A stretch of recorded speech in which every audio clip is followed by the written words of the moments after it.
you talk about race issues today. Yeah. Were you talking about them then, or did this kind of trigger something? This was the key point for it, because my feelings, my sensation of being submissive was very much tied into the idea of being owned property that had no free will. You know, that was what I wanted. I was like, that's what I want. I want you to have complete control of who I am. And I definitely want the fact that there is a racial difference involved there to be something that we're aware of. There's an intrinsic disparity between the fortunes and status of a white man and a black woman. And to deny that and to pretend that's not there, I think is bullshit. You know, I don't fetishize racism in general, but I am turned on by the contrast, the power, and that dynamic when it's in a relationship that is consensual. I love that. You know, because what I'm doing is I'm taking something that I live with every day that's kind of horrifying and is outside of my control and saying, you know what, I control this piece of it. And that's really fucking sexy. You know, I love that very much. And I didn't love it then. I was ashamed of it. You know, and I really did think that there was something terribly wrong with me. And that sensation was really reinforced when I did start talking about it in the broader community. Once I got involved in Leather and BDSM, and there were plenty of people who were ready to judge. I'm ready to say, oh yeah, you are sick. That's really fucked up. You can't have those fantasies. And in fact, you can't even talk about it. And thinking about it means you should probably get some therapy. You know, specifically other black people. White people were just sort of baffled by it and were like, oh, that's not, I don't feel comfortable with that. I wouldn't want to be like the evil racist. I don't want people to think I'm actually racist. I'm like, well, but you are, Blanche. You know, as Avenue Q says, everyone's a little bit racist. After that experience, did you go looking for similar experiences? Did you start looking for some leather fetish BDSM community at that point? And if so, how did you find them? I will say that I was a little bit slow in trying to make that connection. Growing up in New York, I was definitely aware of the BDSM and leather community. You know, I mean, we used to go out when we were underage drinking at the bars over on the piers because the Leathermen thought it was hilarious that there were like 15-year-old girls with fake IDs trying to get drinks at the mine shaft, you know. They were just like, just don't go in the back room. And we were like, okay. So I was aware of that, but I assumed that that was like a gay white guy thing, you know, and that's what leather was. And so my first thought was, oh, I like to be controlled. You know, and this is what I want to do. This is who I need to go to. That was not my initial thought. My initial thought was, me and that person have a unique and special relationship that no one has ever conceived of before. And he is the only person who will be able to fulfill that need, because how am I going to find someone, I mean, how do you broach that topic while you're in bed?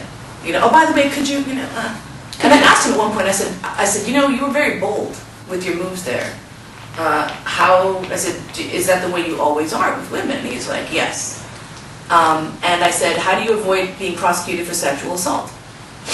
You know, and I said, has anyone ever, like, you know, freaked out on you? And he said, he thought about it and said, what one woman did at one point, like a little while in, like, was like, wait a second, this is not okay. And he was like, fair game.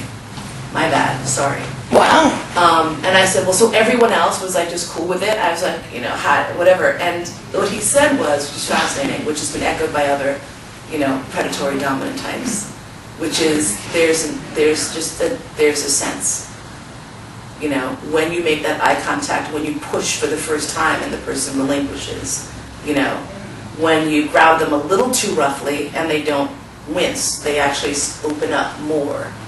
You know, there are so many subtle signals, and for the human being that's open to receiving those, you know, and I'm sure I'm giving him off left and right in this situation. He's like, oh yeah, this is good.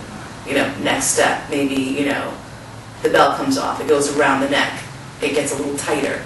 You know, I'm not like, what are you doing? What's going on? I'm like, oh my God.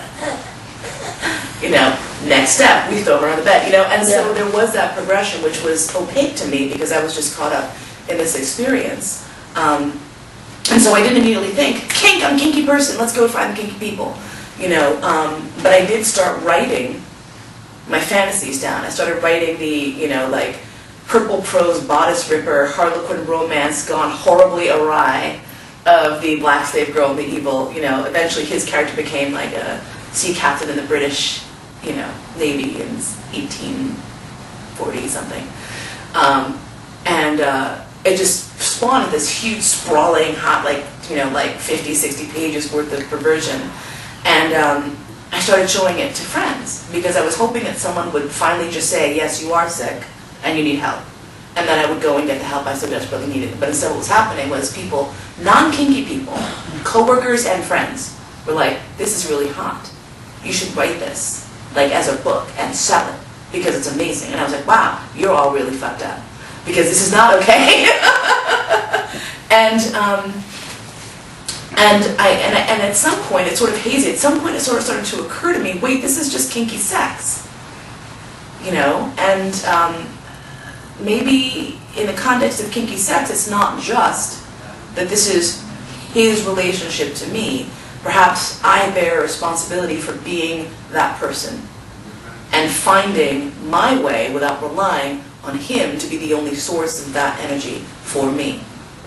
And as I started to fantasize about my own desires and process that, I said, it's entirely possible that maybe someone else could fulfill that need if I could say what it is, if I could give voice to it.